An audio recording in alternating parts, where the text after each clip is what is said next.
Hi friends, എല്ലാവർക്കും നമസ്കാരം. എല്ലാവർക്കും എൻ്റെ ചാനലായ കുക്കിംഗ് അറ്റ് മൈ ഫ്ലവറിലേക്ക് സ്വാഗതം. ഇന്ന് ഞാനിവിടെ തയ്യാറാക്കാൻ പോകുന്ന റവ ദോശയാണ്. ഈ റവ ദോശ നല്ല ഹോട്ടൽ കിട്ടുന്ന അതേ രുചിയിൽ നല്ല ക്രിസ്പി ആയിട്ട് നല്ല പെർഫെക്റ്റ് ആയിട്ടും ചെയ്തെടുക്കുന്നത് എങ്ങനെയാണെന്നാണ് ഈ വീഡിയോയിൽ ഞാൻ കാണിച്ചു തരുന്നത്. ഇതെല്ലാവരും കണ്ടു നോക്കണം, ഇത് മുഴുവനും കാണണം. അല്ലെങ്കിൽ ഇൻഗ്രീഡിയൻസ് മാത്രം കണ്ടിട്ട് പോയി ചെയ്യരുത്. ഇതെങ്ങനെയാണ് നമ്മൾ പാനിലൊക്കെ വെച്ച് ചെയ്യുന്നത് നിങ്ങൾ കണ്ടു നോക്കണം, എന്നാലേ അതുപോലെ പെർഫെക്റ്റ് ആയിട്ട് ഉണ്ടാക്കാൻ പറ്റുള്ളൂ. അപ്പം എൻ്റെ ചാനൽ ആദ്യമായി കാണുന്നത് സബ്സ്ക്രൈബ് ചെയ്യാനും അതിനടുത്ത് കാണുന്ന ബെല്ലൈക്കൻ ക്ലിക്ക് ചെയ്യാനും മറക്കരുത്. എന്നാൽ മാത്രമേ ഞാൻ പുതിയ വീഡിയോസിൻ്റെ നോട്ടിഫിക്കേഷനൊക്കെ നിങ്ങൾക്ക് കിട്ടിയാൽ ഇനി നമുക്ക് ഈ റവ ദോശ ഉണ്ടാക്കാൻ തുടങ്ങാം. റവ ദോശ ഉണ്ടാക്കാൻ ഞാൻ എടുത്തിരിക്കുന്നത് 1 കപ്പ് റവ, 1 കപ്പ് അരിപ്പൊടി, 1 ടേബിൾ സ്പൂൺ ഗോതമ്പ് പൊടി, ആവശ്യത്തിന് ഉപ്പുപൊടി.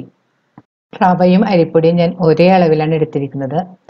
നിങ്ങൾ ഏത് കപ്പിനാണ് എടുക്കുന്ന ആ അളവിൽ തന്നെ റവയും അതേ അളവിൽ തന്നെ അരിപ്പൊടിയും എടുക്കണം. അരിപ്പൊടി ഞാനിവിടെ ഉപയോഗിച്ചിരിക്കുന്നത് നമ്മൾ ഇടിയപ്പമൊക്കെ ഉണ്ടാക്കാൻ ഉപയോഗിക്കുന്ന പൊടിയാണ്. ഞാൻ കടയിൽ നിന്ന് വാങ്ങിയ പാക്കറ്റ് പൊടിയാണ് ഉപയോഗിച്ചിരിക്കുന്നത്.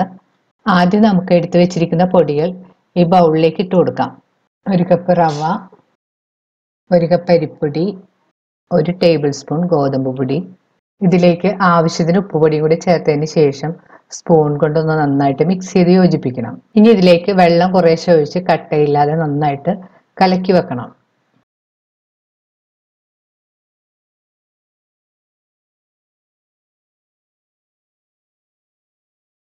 ഈ ദോശമാവ് നല്ല വെള്ളം പോലെ വേണം ഇരിക്കാനായിട്ട്.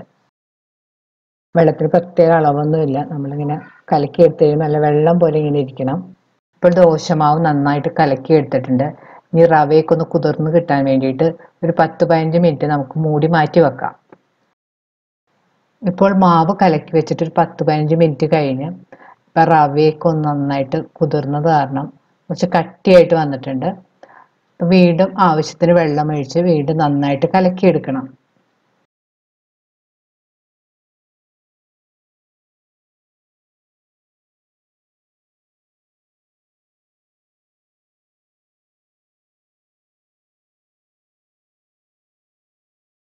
ഇപ്പം ദോശ ഉണ്ടാക്കാനുള്ള മാവ് ഇതുപോലെ നല്ല വെള്ളം പോലെ കലക്കി വെച്ചിട്ടുണ്ട്.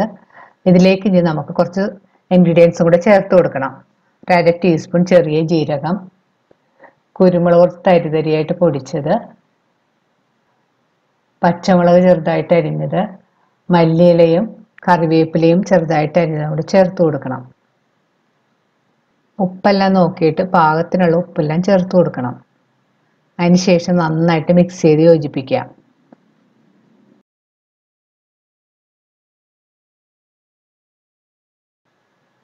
റവ ദോശയുടെ ബാറ്റർ എപ്പോഴും നല്ല വെള്ളം പോലെ ഇരിക്കണം, എന്നാൽ മാത്രമേ നല്ല പാകത്തിന് ക്രിസ്പി ആയിട്ടൊക്കെ ദോശ ഉണ്ടാക്കി കിട്ടുള്ളൂ. ഈ കാണുന്ന പാകത്തിന് വേണം ബാറ്റർ കലക്കിയെടുക്കാനായിട്ട്. ഇപ്പോൾ മാവ് നല്ല പാകത്തിന് കലക്കി വെച്ചിട്ടുണ്ട്. നിങ്ങൾ കൂടുതൽ തിക്കാണെന്ന് തോന്നിയിട്ടുണ്ടെങ്കിൽ കുറച്ച് വെള്ളം കൂടെയൊക്കെ വേണമെങ്കിൽ ചേർത്ത് കൊടുക്കാം. നമുക്ക് ദോശ ഉണ്ടാക്കാൻ തുടങ്ങാം. ദോശ ഉണ്ടാക്കാനായിട്ട് ഞാനിവിടെ നോൺ സ്റ്റിക്ക് പാനാണ് ചൂടാക്കാൻ വെച്ചിരിക്കുന്നത്. നോൺ സ്റ്റിക്ക് പാൻ ഇല്ലെങ്കിൽ സാധാരണ ദോശ തവയിൽ വേണമെങ്കിൽ നമുക്ക് ഉണ്ടാക്കിയെടുക്കാം. റവ ദോശ ഉണ്ടാക്കുമ്പോൾ ശ്രദ്ധിക്കേണ്ട ഒരു കാര്യമുണ്ട്. നമ്മൾ ഉപയോഗിക്കുന്ന പാൻ നടുഭാഗമൊന്നും കുഴിയുള്ള പാനൊന്നും ഉപയോഗിക്കരുത്. ഇതുപോലെ നല്ല സ്ട്രെയിറ്റ് ആയിട്ടുള്ള പാൻ ഉപയോഗിച്ചാൽ മാത്രമേ നല്ല ക്രിസ്പി ആയിട്ട് നമുക്ക് ദോശ ചുട്ടെടുക്കാൻ പറ്റുള്ളൂ. ഇനി പാനിലേക്ക് നമുക്ക് ഒരു ബ്രഷ് ഉപയോഗിച്ച് കുറച്ച് എണ്ണ തടവി കൊടുക്കാം. അതുപോലെ തന്നെ ശ്രദ്ധിക്കേണ്ട വേറൊരു കാര്യമാണ്, നല്ലപോലെ ചൂടായതിന് ശേഷം മാത്രമേ നമ്മൾ ദോശമാവ് ഇതിലേക്ക് ഒഴിച്ചു കൊടുക്കാൻ പാടുള്ളൂ. എന്നാൽ മാത്രമേ ദോശ നല്ല ക്രിസ്പി ആയിട്ട് കിട്ടുകയുള്ളൂ. ഓരോ പ്രാവശ്യം ദോശ ഉണ്ടാക്കുന്നതിന് മുൻപും നമ്മൾ മാവ് കോരി ഒഴിക്കുന്ന സമയത്ത് സ്പൂൺ കൊണ്ട് നന്നായിട്ട് ഇളക്കിയിട്ട് വേണം ഒഴിക്കാനായിട്ട്, അല്ലെങ്കിൽ റവയൊക്കെ താഴെ വന്ന് കിടക്കും. അപ്പം അത് പ്രത്യേകം ശ്രദ്ധിക്കണം. ഇപ്പോൾ പാൻ നന്നായിട്ട് ചൂടായിട്ട് വന്നിട്ടുണ്ട്.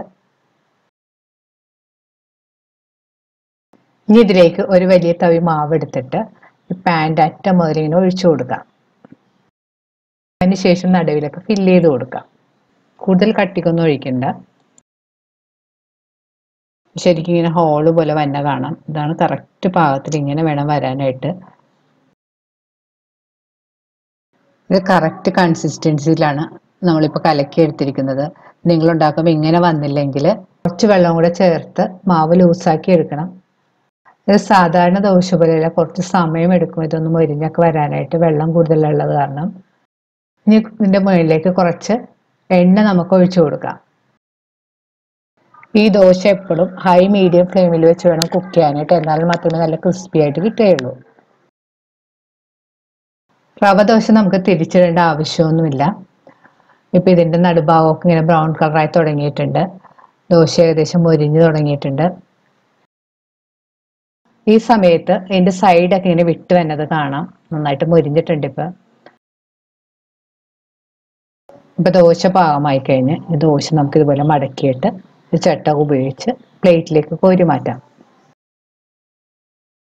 ഇപ്പോൾ നല്ല ക്രിസ്പിയായ റവ ദോശ റെഡി ആയി കഴിഞ്ഞ് ഒരു കഷ്ണം നമ്മൾ കയ്യിലെടുത്ത് നോക്കുമ്പോൾ അറിയാം നല്ല ക്രിസ്പിയാണിത്. ഇനി ബാക്കിയുള്ള മാവ് കൊണ്ട് നമുക്ക് ദോശ ഉണ്ടാക്കിയെടുക്കാം. പ്രത്യേകം ശ്രദ്ധിക്കേണ്ടത് നല്ല ചൂടിൽ മാത്രമേ നമുക്ക് ദോശമാവ് ഒഴിക്കാൻ പാടുള്ളൂ.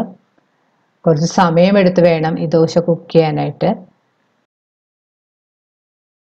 ഓരോ പ്രാവശ്യം ദോശ ഉണ്ടാക്കുന്നതിന് മുൻപും നന്നായിട്ട് ഇളക്കിയിട്ട് വേണം നമ്മൾ മാവ് കോരി ഒഴിച്ച് കൊടുക്കാൻ. ഈ കാര്യങ്ങളൊക്കെ ശ്രദ്ധിക്കുകയാണെങ്കിൽ നമുക്ക് നല്ല പെർഫെക്റ്റ് ആയിട്ട് ക്രിസ്പി ആയിട്ടുള്ള ദോശ ഉണ്ടാക്കാൻ പറ്റും.